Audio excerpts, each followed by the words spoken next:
Pas un geste, ordonna la blonde, ou il ne sera plus qu'un souvenir. Entendu, répondit Bernie. J'espérais que vous partiriez sans plus d'histoire. Désolée de vous décevoir. Donnez-moi votre arme. Je n'en ai pas. Mon cul, envoyez. Bernie attendit juste le temps de regarder les écrans de surveillance. Une caméra filmait la cour où stationnait la voiture de la garde du corps. Un autre écran affichait un gros camion avançant sur l'allée sinueuse menant à la maison. Il serait là dans une poignée de secondes. Il fallait réagir, et tout de suite. Lentement, Bernie dégagea de son fourreau le beretta caché sous sa jupe, à l'intérieur de sa cuisse, juste au-dessus de son genou.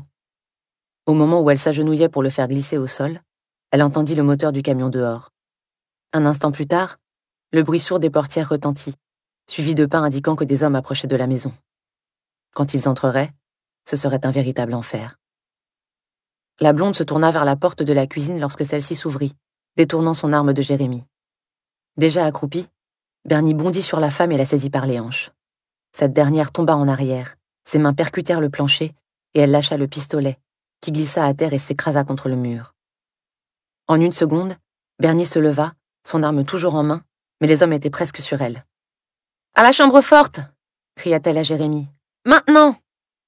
Elle poussa son client devant elle, et ils foncèrent dans le couloir vers l'arrière de la maison, où se trouvait le bureau. Bernie claqua la porte, la verrouilla, puis courut à la bibliothèque de l'autre côté de la pièce. Elle baissa une poignée et tira un pan d'étagère, révélant un clavier numérique encastré dans le mur. Au même instant, des pas lourds résonnèrent dans le couloir. Bernie fit volte-face, empoigna son beretta des deux mains et visa la porte. « Tapez le code !» cria-t-elle à Jérémie. La poignée grinça, puis l'instant suivant, on se mit à donner des coups de pied dans le battant. Bridges saisit le dernier numéro, et l'entrée de la chambre forte se déverrouilla avec un clic. Dès qu'il l'ouvrit, Bernie le poussa à l'intérieur en même temps qu'un coup de pistolet retentissait. La garde du corps lança un regard par son épaule et vit la serrure du bureau voler en éclats. Un autre coup de pied et le battant s'ouvrit violemment en rebondissant contre le mur. Tandis que les hommes s'introduisaient dans la pièce, Bernie referma la porte derrière elle. Le silence se fit. Non seulement du Kevlar couvrait les murs en béton, mais la pièce était aussi insonorisée. Absolument rien n'entrerait ou ne sortirait de là sans que Bernie le décide. Quand elle eut repris son souffle, elle fonça vers un panneau numérique relié à une ligne téléphonique sécurisée et appela les secours. « Cambriolage au 4536 Emerald Creek », annonça-t-elle. « Chez Jérémie Bridges. Les intrus sont toujours sur les lieux. »« Où êtes-vous, monsieur Bridges et vous ?»« Dans une chambre forte. »« Y a-t-il d'autres personnes dans la maison ?»« Non. » L'opératrice l'informa que la police était en route. Bernie lui demanda de les rappeler pour leur donner le feu vert quand l'incident serait clos. Elle appela ensuite Madame Spencer pour lui indiquer de fermer sa porte à clé et de s'éloigner des fenêtres jusqu'à l'arrivée de la police. Puis elle lui assura que les voleurs étaient sans doute déjà partis. Bernie décela de l'appréhension dans la voix de la vieille dame, mais celle-ci était d'un tempérament calme et réfléchi. Sinon, comment aurait-elle pu travailler pour Jérémie durant toutes ces années? Après avoir raccroché, Bernie posa les mains à plat sur le mur, ferma les yeux et prit une profonde inspiration libératrice. Ce n'était pas passé loin. Alors qu'elle se retournait, son soulagement fut noyé sous une vague d'agacement. Pendant les quelques minutes qu'il lui avait fallu pour vérifier l'isolation de la pièce et prévenir les autorités, Jérémie s'était servi un verre.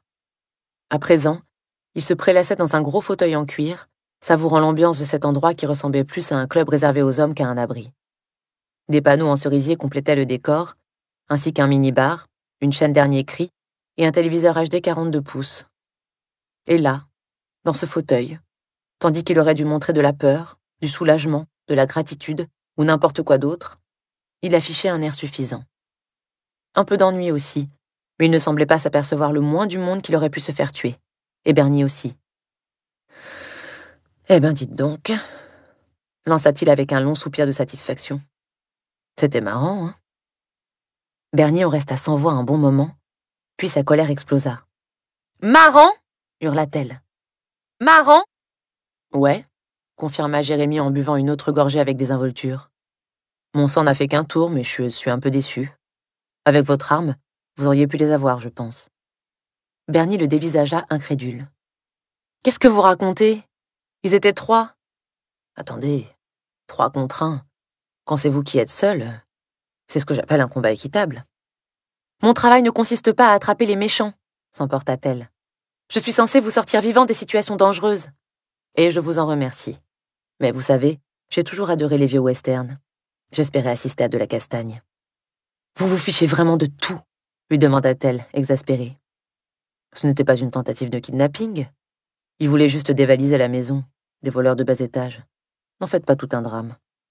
Donc la blonde était la taupe. Elle vous a obligé à éteindre le système de sécurité de la propriété. Exactement. Elle devait déjà porter son arme à l'hôtel. Je vous avais bien dit qu'elle préparait quelque chose, non? Pas vrai? Jérémie haussa les épaules. Tout est bien qui finit bien. La colère et la frustration submergèrent Bernie.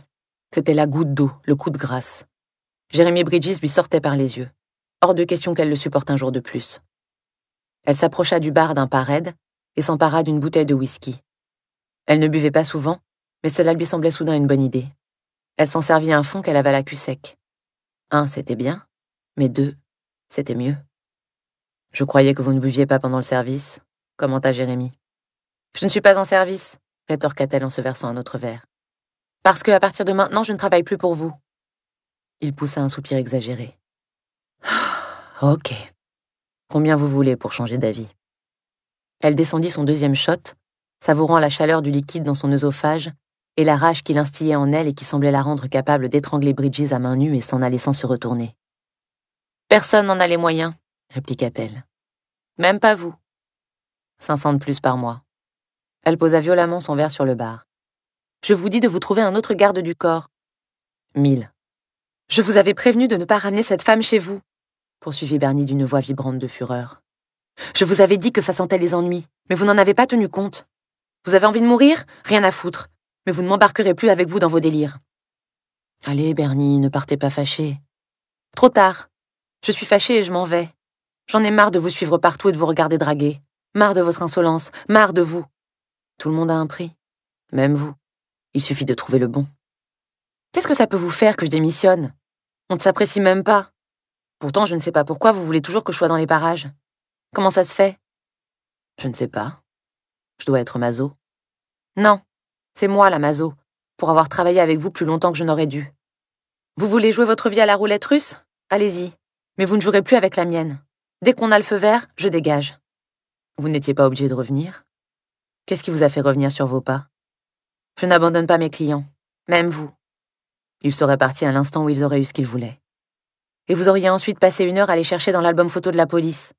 Il ne s'agissait peut-être que de cambrioleurs, mais ça ne veut pas dire qu'ils n'étaient pas sans pitié. À votre avis, pourquoi nous ont-ils poursuivis au lieu de décamper? Parce qu'ils ne voulaient pas qu'on les dénonce, ils auraient fait n'importe quoi pour nous en empêcher. Jérémie haussa les épaules. Sa nonchalance la mettait hors d'elle. « Je vous ai sauvé la peau, grogna-t-elle. Ne l'oubliez jamais. »